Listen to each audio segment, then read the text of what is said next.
आज मैं तुमसे खुल कर कह रहा हूँ कि बाहर वालों का, अपने ऑफिस वालों का, या अगर किसी समूह से जुड़े हुए हो तो उन समूह वालों का बिल्कुल चिंता मत करो। अगर वो तुम्हें निकाल देंगे तो उसके बाद भी मेरे पास बहुत चीज़ें तैयार हैं, बहुत सारे विकल्प तैयार हैं। तुम्हें घबराने की आवश्यकता नहीं है। खासकर मेरे कुछ बेटे अपने काम को लेकर बहुत परेशान रहते हैं। मैं आज अपने उन बच्चों से कहना चाहता हूँ, जितने भी दिन काम कर रहे हो ना, खुशी से करो। अगर वो तुम्हें निकालने का सोचते हैं, हटाने का सोचते हैं, तो मैं बैठा हूँ ना, पीछे से मैं तैयारी करके रखा हूँ। तुम्हारी तनख्वाह 1 महीने की भी नहीं रुकेगी, 1 दिन की भी नहीं रुकेगी। ये मैं तुमसे कहता हूँ। अब तनाव लेना बंद कर दो। क्षमता अनुसार जितना काम कर सकते हो उतना काम करो, और जो नहीं हो पा रहा है उसका कोई बात नहीं। अंततः तुम्हें ये बात समझना है कि तुमने भी ज्ञान प्राप्त किया है, तुमने भी मेहनत की है, तभी तुम्हें भी वहाँ तुम्हारी ऑफिस में रखा गया है। तुम्हारे पास भी डिग्री है, तुमने भी बहुत मेहनत किया है इन सब के पीछे।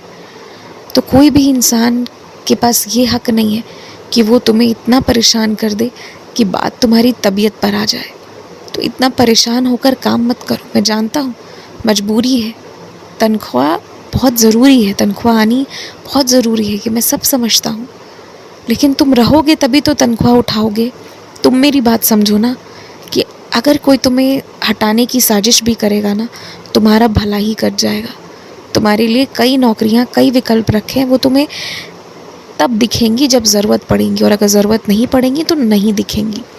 पर मैं ये कहना चाहता हूँ, स्थिर मन से काम करो, और जो चीज़ नहीं कर पा रहे हो, नहीं कर सकते हो, या अब नहीं करना है, उसके लिए मना भी कर दो। फिर जो होगा मैं सब देख लूँगा। इतना आसान भी नहीं है कि कोई तुम्हें यूं ही हटा दे। तुम ये बात समझो, किसी ने अपने घर से तुम्हें नौकरी नहीं दी है कि कोई तुम्हें यूं ही हटा देगा। ये साईं का जो घर है ना, शिरडी, यहाँ से आशीर्वाद तुमने मांगा था और तब तुम्हें नौकरी मिली थी। तो यूं ही कोई तुम्हें नहीं हटा सकता। तुम मेरी ये बात समझो और डरना बंद कर दो। जब हटाएंगे, जब कोई उपाय भी निकल चुका होगा। मैं बैठा हूँ ना, भरोसा रखो मेरे ऊपर। कुछ लोग जो तुम्हारे लिए चट्टान की तरह खड़े हो जाते हैं ना, कि अगर कोई तुम्हें कुछ भी बोले, तुम्हारे साथ ज़रा भी गड़बड़ करे, तो वो उन लोगों को एकदम सीधा कर देने के लिए तैयार होते हैं। ये लोग तुम्हारी शक्ति, तुम्हारा आत्मविश्वास तो होने चाहिए, लेकिन ऐसा नहीं हो जाना चाहिए कि तुम इन पर इतने आश्रित हो जाओ कि तुम खुद को खो दो। लोग आए, लोग गए तुम्हारे जीवन से, लेकिन तुम हमेशा मजबूत रहे हो। अपने हिस्से की लड़ाई तुमने खुद की है, और आगे भी मैं यही चाहूँगा कि जो चीज़ें तुम्हारे हिसाब से तुम तक हो जाए तुम्हारे द्वारा, उसके लिए तुम किसी की सहायता ना लो, क्योंकि मैं नहीं चाहता कि तुम्हारा आत्मविश्वास खो जाए। क्योंकि जब तुम्हारे अंदर विश्वास बना रहता है ना, तो तुम वो कर दिखाते हो जो कोई सोच भी नहीं सकता। लेकिन अगर ये विश्वास नहीं होता है ना, तो तुम अपनी क्षमता की चीज़ भी नहीं कर पाते। इसीलिए मैं नहीं चाहता कि तुम्हारे इर्द गिर्द जो बहुत प्यारे लोग हैं ना, इनका प्यार तुम्हारे लिए जहर की तरह है। मैं ये बिल्कुल नहीं चाहता। इसीलिए इनके प्रेम को एक तरफ रखो, लेकिन जो काम तुम्हारे खुद से हो जाए उसे खुद करो। किसी पर आश्रित होना बंद करो। फ़ोन घुमा दिया, काम करवा लिया, ये आदत अब पूरी तरह से बंद हो जानी चाहिए। देखो, घर है, परिवार है, और जितने सदस्य होंगे ना, उतनी तरह की इच्छाएं होंगी। किसी को घूमने का शौक़ होगा, किसी को महंगी चीज़ें खरीदने का शौक़ होगा, किसी को रिश्तेदारों के साथ मिलने जुलने का शौक़ होगा, तो किसी को कुछ होगा। सबके 100 तरह के शौक़ होंगे।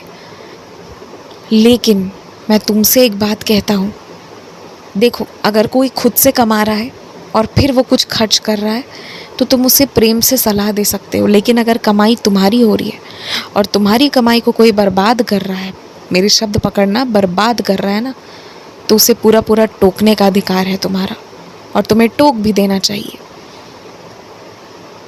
क्योंकि सबके शौक़ बहुत सारे हैं, लेकिन ये खुद के अंदर से आए हुए शौक़ नहीं है, ये अंदर के पले हुए शौक़ नहीं है।